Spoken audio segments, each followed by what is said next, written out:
د کہانی شروعات د رافین نومي ماشوم نه کیږي کوم چې په ډیران کې ځان له کپاړ ګوري لګي هغه ته یو بټوه میلو شي چې په کلابولو سره پاغي کې پیسې وي د زر زر هغه بټوه په پټه باندې جیب ته ورواچي او نور ملګرو ته د مخ کې تلو د پاره وای د سره د ملګری د کپاړ د پوش د شاته شي او دغه پیسو نه ملګری له هم 200 روپۍ ورکي په دغه بټوه کې یو شناختی کارت او په مزید کاتو سره د ته په د لاټري ټیکټ او یو چابي میلو شي په دې کې د تسهم خاص نشي داغه پورې چې ترسو پورې دغه کې پولیس نی راغلي پولیس شولو ته وای وکچا هم مونږ لا روکښوي بټوه راوړه نو هغه ته به 100 روپۍ انعام ملاويږي په دې سره د رافیل ملګری ګادو رافیل ته وګوري خو ظاهر نه کی د تلو په وخت کې دغه دکاندار پولیس لا आवाज ورکي خو د هوش قسمتې نه هغه نظر انداز کی د شپې په وخت کې ګادو دته وای وی ظالما دا بټوه د پولیس لور کړي با انعام بم غټلو هغه ورته انکار وکي په دې بټوه کې خو صرف 100 روپۍ وي او پولیس د دې پسر 100 روپو ته تیار دی دا مطلب شو چې په دې بټوه کې پیسې نه بلکې سبل څه خاص خبره ده وکنن 100 روپۍ راکې سبا به 2000 ته خبره راسي رافیل سره دا یری وی پولیس هر کله چاپه وخلی شي د دې د پاره دوه ملګری پناله کې پتلو تلو کې د یو بل ملګری خواله ځانو رسي او هغه ته د دې بټوې د حواله کولو د پاره وای چې هغه ته نه د دې په بدل کې 1500 روپۍ وغواړي ولې چې هغه د پولیس د اعلان خبر شوی رافیل سره دومره پیسې نه وي چې څه د وجه روان شي خو ملګری ودري وی دا بټوه معمولی بټوه نه ده دا معاملې ماته غټ ښکاري هغه درې وانه خار ته تلو فیصله وکي چې هر ته پر رسیدو سره دوی په سورنګ کې تک شروع کی د دې د پاره وی چې پولیس مونږ نه ویني هغه د په یو ځای کې داسې لاکر ښکار شي کوم چې کسان د بټوې والا د چابې پشان پچابې کولاوي شو ملګرو ته وایي موږ ډایرکټ نشو وتلی چې په دې سره ګادو په منډه باندې د یو خزینه بیگ راخ چې ته په دوه سره د مغ سره د پولیس والا ورپسې شي دوی د دې موقع نه فائدہ واخلي او پاغه چابې باندې یو لاکر کولو کی چې په کولاوله سره دوی سخت مایوس شي ورې چې پاغه کې صرف کاغذي دوی دوه پروانه کې ریل توخیږي د دې د پاره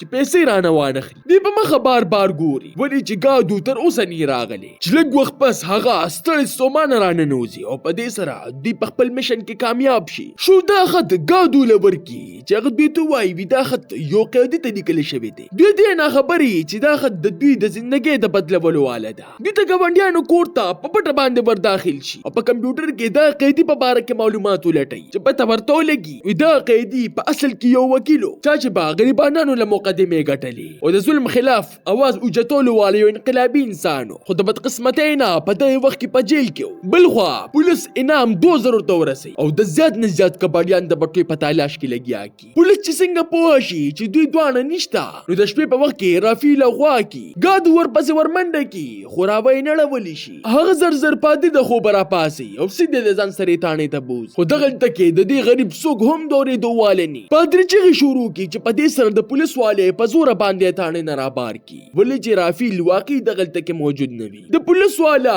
هغه گیر کړي او دې ته نه بار بار تختی چې په دې سره غوي ورلا مخته کسوړې ورواچي او گاډي پتاوي دوکي چې پس سره رافیل دومره ډقيږي چې وینې پر رامات شي پولیس ته په زخمي حالت کې تپوس کوي او غورلا د دې خبر هیڅ قسمه څه جواب ورنکي پولیس والے را پوګه کې او پټګي کې واچي خو بیا هم هغه ورته رښتیا لونه وای درد یې راوړل د پاره د پولیس والے د دمکی ورکی دا بټو چې لچا دا هغه مونږ کله مړ کړی دی کتا ماته صفالونه وی نو ستا به هم دغه سي انجامي په دې سره هغه په سوچ کې لاړ شي فکر چې رښتیا می ورته ویل نو ما سره شو او ګادو به هم په خطر کې راشي پولیس والے تنګ شي او خپل کستا د در مړ کولو د پاره وای او چې څنګه دا غره د عمر ته پام شي نو په گاډي کې سیده تانه ته روان شي په سبا باندې کباړیانو مرګرو ته د په بهوش حالت کې ملو شي چې زر زر هغه د پادری خواله راولي چې هغه ورلا د زخمونو نه ټکونو باسي او ور سره دا هم ورته وای ای بچي کچرته تا ته دغه بټي په باره کې پته وی نو غوي ته وایا د دې د وجستا جون په خطر کې دی خرافیل او دغه ملګری د شاته کېدو والني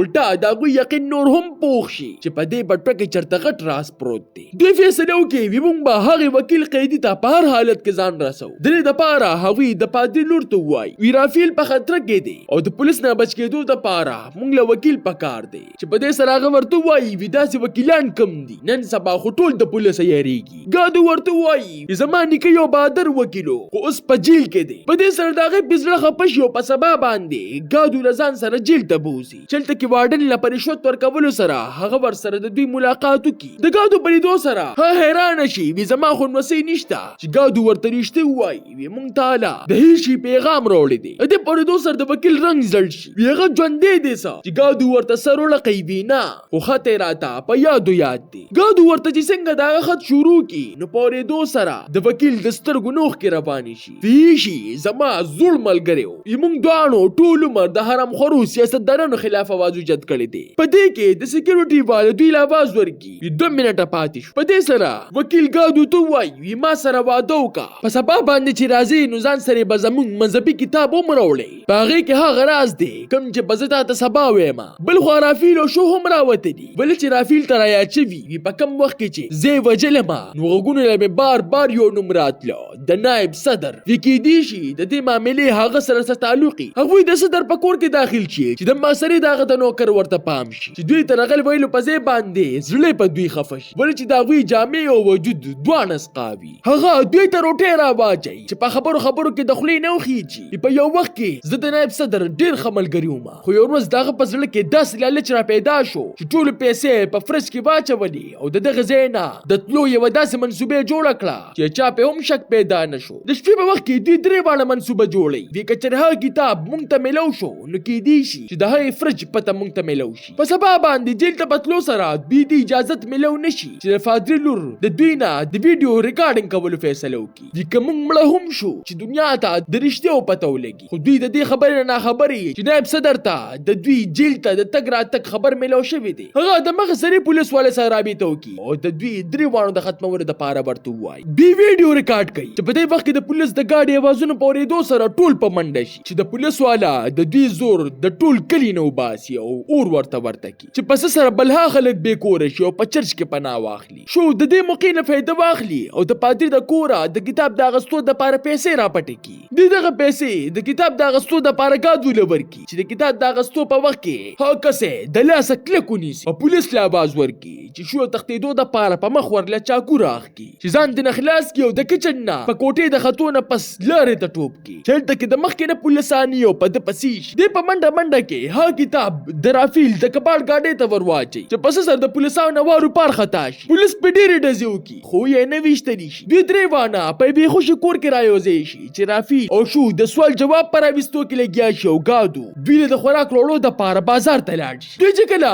هغه کتاب خط سره وګوري نو پوه شي چې دا چرته د سزا پته ده. ګادو په بازار کې چې په دې وخت کې د پولیسانو ګاډي راشي او په راتلو سره د بلډینګ مخې ته ودرېږي. د ملګرو د اطلاع ورکولو دپاره په دیوال وخیږي چې پس سره دوی په کوټو باندې په منډه شي. د دوی یو ملګری جینۍ کومه چې دغه ځای وه د دوی په لیدو سره دوی خپلو ملګرو سره موټرسایکلو ته وخیږي او د دغه ځای نه وباسي. د پولیس وایي چې څنګه بلډینګ ته ور داخل شي نو د ماشومانو په ځای باندې ساینسي ورته په نظر راشي چې د ملا وهلو دپاره موبایل ورپسې روباسي کوم چې چرته په ادیره کې غږېده. بل خو رافیل هم دغه نمبر ملاوي خو چې څنګه هغه نمبر په کتاب کې وګوري نو دغه انسو مطلب یې ادیره. هلته کې په تلو باندې دلته د هیڅ خبر په نظر راشي چې په دې وخت کې په ده باندې یوه جینۍ آواز وکړي وي دا زما د پلار قبر دی. هغه ما سره واده کړی وه چې راځي به خو تر اوسه پورې رانغی. په دې کې ناڅاپه پولیس والا سره د ده 2 ملګرو راورسي وي که نن دې راته هر څه صفا ونه ویل نو ژوندې به رانه نه ځي. چې رافیل ورته د یو قبر طرف ته اشاره وکړي. هغه ملګري یې د هغې په ماتولو کې لګیا شي چې پسه کې دوی ته د نائب صدر د 2 نمبر پیسو انبار میلو شي. د دې په لیدو سره